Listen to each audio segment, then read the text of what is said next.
Well, thank you.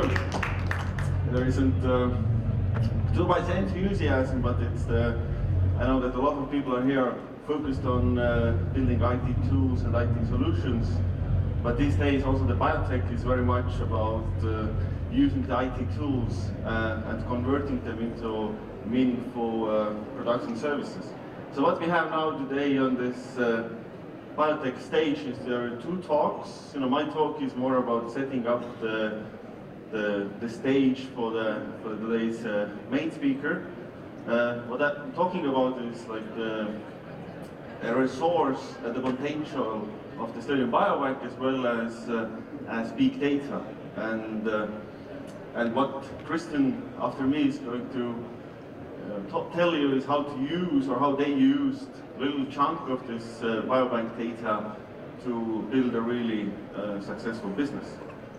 So let's get started. I myself am the head of the Biobank Science Center, so if you have any questions, just let me know.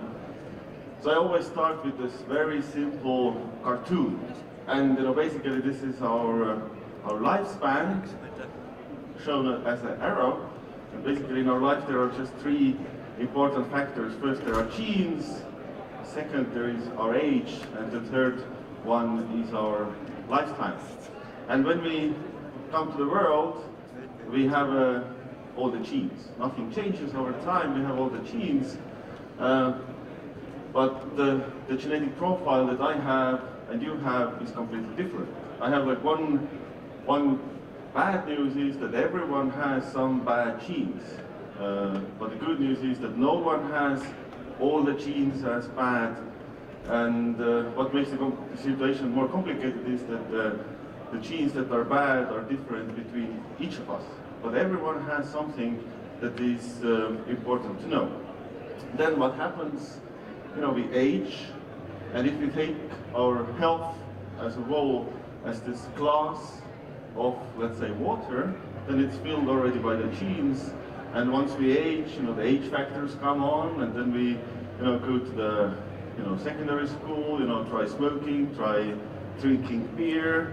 Then we go to university, maybe we give up all the sports, and then we have children, and then we don't do anything. And in the Middle Ages, the glass gets full, and we get the disease. Now the question is, can we use this information to somehow, keep ourselves healthier longer? So this is the question that I asked from the point of healthcare, but you could also ask the question from the point of business creation of products and services. How we could use this fundamental of our health and staying healthy to build the services. You could build a multitude of apps on this to help the citizens to be healthier. And what is the good thing?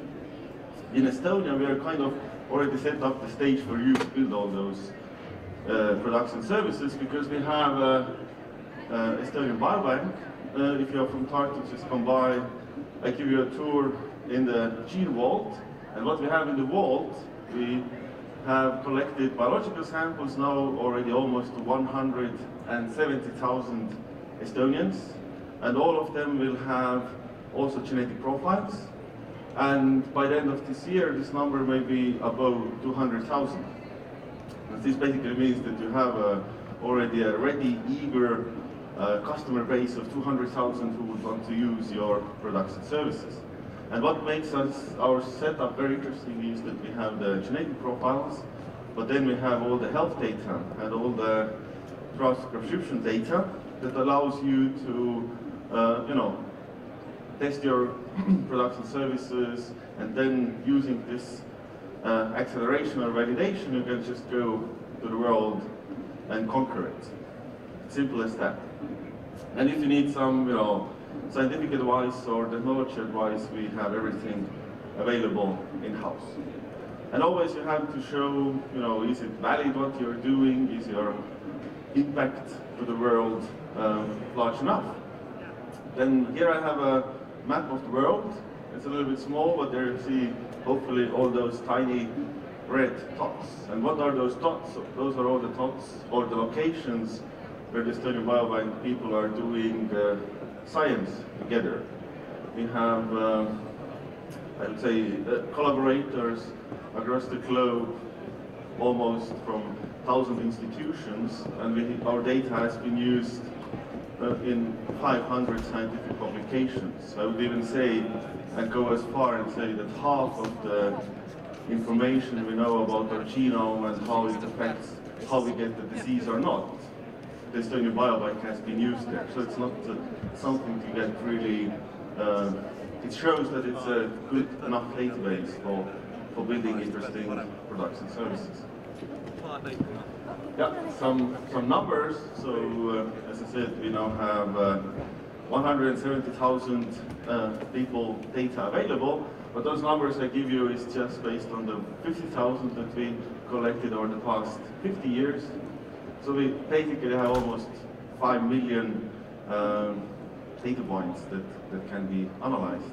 And we already have some collaborations on the business side, and this is, all flavors of it. It's the different pharma companies who will have the BioH CEO presenting on a startup story and the biotech story, how to use this knowledge to build new drug targets and really hopefully end up with the multi-billion business.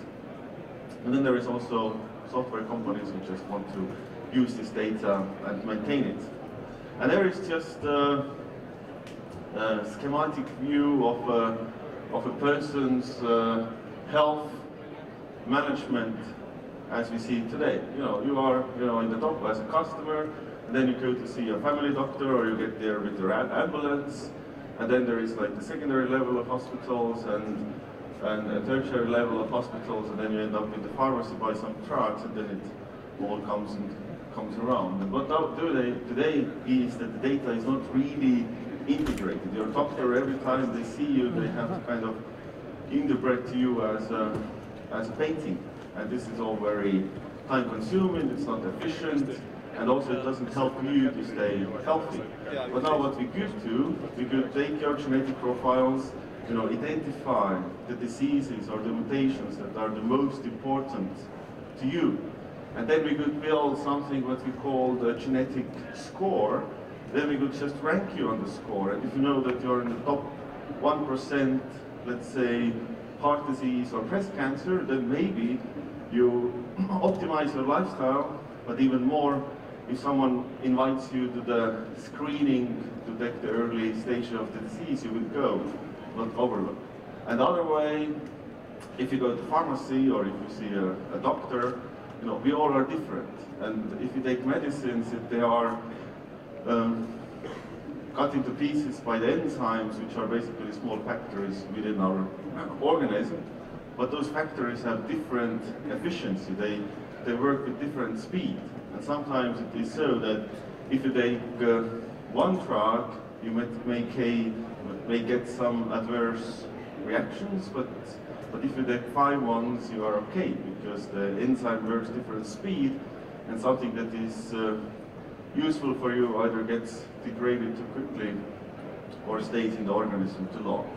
And this is how the data saves lives, and it will be in the future where every one of you will have your genomes integrated either into a mobile phone, into the healthcare system.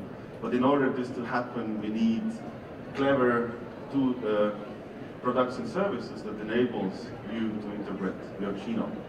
And I end with this slide, and I think the biobank ecosystem allows to build an ecosystem or already is accelerator for different ideas.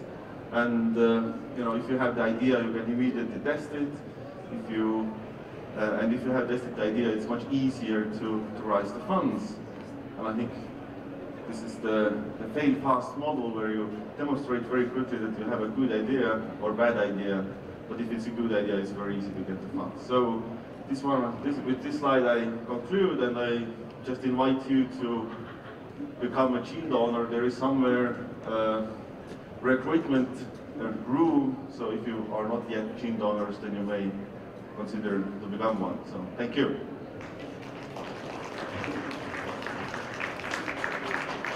So yeah, let's go back. Let's go back because. More questions? No, actually, let's.